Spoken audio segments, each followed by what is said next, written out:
there is a good chance you have been stared at by an electrical outlet. Not literally, of course. Probably. But at some point, you have looked at two round holes and a slot and felt, for half a second, that a tiny surprised creature was living in your wall. You have seen a face in a cloud, a car grill, a piece of toast, a backpack, a knot in wood, or a sad little mop leaning in a corner like it has just received difficult news. This is pareidolia, the experience of perceiving a meaningful pattern where there is not really one. And faces are the champion of the category. The question is not just why we see faces everywhere. The stranger question is why the human brain seems so eager to invent company. A face is not a complicated drawing. At its most basic, it is a pattern. Two dark spots above, one mark below. Maybe a boundary around it. That is often enough. Your brain does not need cheekbones, eyelashes, or a verified government ID. Give it two windows and a door handle, and it will briefly consider whether the house is judging you. This seems silly until you remember what faces meant for most of human history. A face was never just a face, it was information. Is that person angry? Are they afraid? Are they looking at me? Did they see the snake? Do they have food? Are they friend, enemy, mate, child, leader, stranger, gossip source, or the person who knows where the good berries are? For a deeply social primate, faces are not decoration. They are survival dashboards. Humans live by reading each other. Long before written language, law courts, birthday calendars, or the tiny emotional warfare of group chats, we had faces. A raised eyebrow could warn. A fixed stare could threaten. A smile could invite. A blank expression could mean anything, which is why it remains so popular in meetings. Our brains are therefore extremely interested in faces. Not politely interested. Not museum interested. More like airport security interested. The visual system is tuned to notice face-like arrangements quickly, and areas of the brain involved in face perception, including regions in the occipital and temporal cortex, respond strongly to faces. One famous region, the fusiform face area, is often discussed because it is especially active during face perception and recognition. But the important point is not that there is one little office in the brain labeled faces. The face system is more like a network of impatient staff members, all trying to answer urgent social questions before the rest of the brain has finished reading the form. That speed comes with a cost. If a system is built to detect something important quickly, it will sometimes be wrong. A smoke alarm that never goes off unless the house is definitely on fire is not a very useful smoke alarm. You want it sensitive enough to complain about burnt toast. Annoying, yes, but better than the alternative, which is a very calm smoke alarm in a very lively fire. Face pareidolia is the burnt toast problem of social vision. Your brain would rather say, possible face, and be wrong, than say, probably nothing, and miss a person, predator, or social cue that mattered. In evolutionary terms, a false positive is often cheaper than a false negative. Mistaking a tree knot for a face might waste a fraction of attention. Mistaking a watching rival for a tree knot could waste more. This logic applies beyond faces. Humans are pattern seekers in general. We notice shapes in clouds, meaning in coincidences, intention in movement, and sometimes betrayal in a text message that ended with a period. Pattern detection is useful because the world is not random from the point of view of a living creature. Tracks can mean animals. Smoke can mean fire. Rustling can mean wind, or it can mean teeth with opinions. Natural selection does not reward perfect philosophers. It rewards organisms that behave in ways that keep them alive long enough to reproduce and help their group. A slightly jumpy pattern detector can be irritating at a picnic, but useful in tall grass. So the human brain became a prediction machine. It does not passively record reality like a camera. It guesses, it fills in, it compares incoming information with what it already knows. Most of the time, this is brilliant. It lets you recognize a friend in dim light, read messy handwriting, and understand a sentence even when someone mumbles half of it through a sandwich. But prediction also means that perception is not just what comes in through the eyes. It is what the brain thinks is probably out there. And because faces are so important, the threshold for possible face is low enough that a grilled cheese sandwich can occasionally become a celebrity. If oddly human is your kind of species-level self-accusation, subscribing is a quiet way to tell the algorithm you enjoy being studied. One reason face pareidolia is so common is that faces have a simple layout. Two eyes are high, the mouth is lower. The pattern is symmetrical enough to stand out. Many ordinary objects accidentally produce this arrangement because the physical world is full of pairs.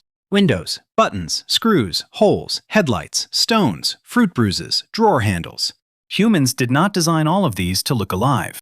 Although in the case of some cars, it really seems like the designers were not completely innocent. Modern cars are a perfect example. Headlights become eyes. The grille becomes a mouth. Some cars look friendly, some look aggressive. Some look like they are trying to remember why they entered the room. We do not merely detect a face, we often assign a mood. That is another strange feature of pareidolia. The outlet is surprised, the building is sleepy, the suitcase is anxious, the bell pepper is screaming.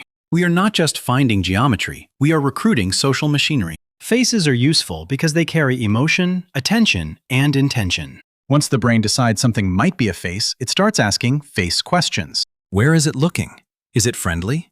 Is it angry? Does it know something? This happens even when the face belongs to a chair. This is why a crack in the wall can look sinister, while a coffee stain looks cheerful. The image is nonsense, but the social brain is not waiting for legal confirmation. It is already building a tiny personality out of shadows and stains. There is also a developmental angle. Human infants show early attention to face-like patterns, although the details of face recognition sharpen with experience.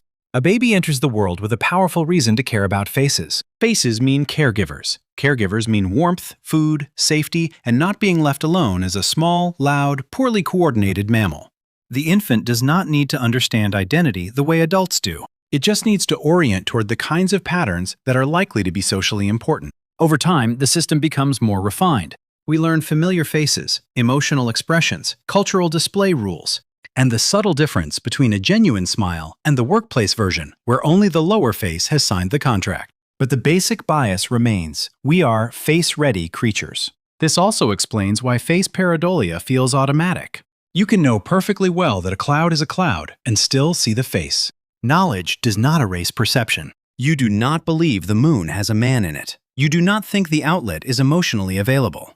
But perception arrives first, and explanation follows behind, holding a clipboard. The brain often gives you the useful interpretation before the accurate one. In everyday life, this is efficient. You do not examine every object from scratch. You recognize patterns instantly because hesitation is expensive. If something looks like a face in the bushes, a cautious organism checks. If it turns out to be leaves, fine. Leaves rarely file complaints. Pareidolia is not a malfunction in the usual sense. It is the visible edge of a system that normally works so smoothly you do not notice it. The same machinery that makes a drain look horrified helps you recognize your friend across a crowded street. Notice when someone is watching you, and read a flash of fear on another person's face before they say anything. In a group-living species, that is gold. Human survival has always depended on other humans. We needed cooperation to raise children, defend territory, share knowledge, hunt, gather, trade, and avoid becoming the person everyone quietly refuses to sit next to. Social life required constant monitoring. Who is allied with whom? Who is angry? Who is lying? Who looks sick? Who is about to do something extremely foolish with a spear? Faces compress a huge amount of social information into a small, portable display. They are so important that we become experts without noticing. You can identify a friend from a partial profile, a familiar walk, or just the top half of their face. You can detect an expression in a fraction of a second. You can sense that someone is looking at you from across a room, then immediately pretend you were looking at a plant. This sensitivity makes us socially powerful, but also socially haunted. We are surrounded by possible watchers. The world becomes populated with almost faces. Houses peer, potatoes smirk, toast becomes sacred. The front of a train looks determined. A rock formation becomes an ancient guardian, when in fairness it may simply be a rock having a strong eyebrow era. Culture then builds on the tendency. Once people see a face in a mountain, tree, moon, or stain, the image can become memorable. It can become art, myth, a joke, a tourist attraction, or proof of whatever someone badly wanted proven. Pareidolia gives raw material to imagination. It turns randomness into characters. That does not mean every meaningful image is meaningless. Humans create real symbols, portraits, masks, and icons. But pareidolia shows how little the brain needs before it starts participating. A few marks, the right spacing, a hint of symmetry, and the ancient social engine turns over. There is something revealing about that. We like to imagine perception as a clean window onto the world, but often it is more like a negotiation.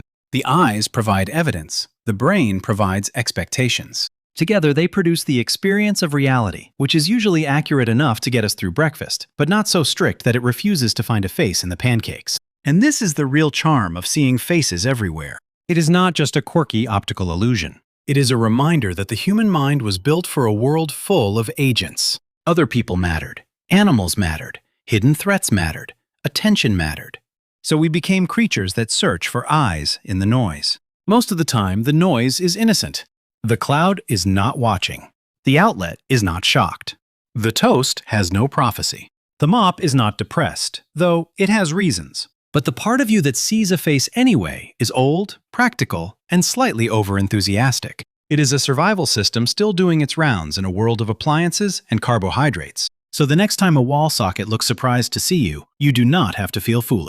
You are not losing touch with reality. You are inheriting a brain that would rather greet 1,000 imaginary faces than miss one real one looking back.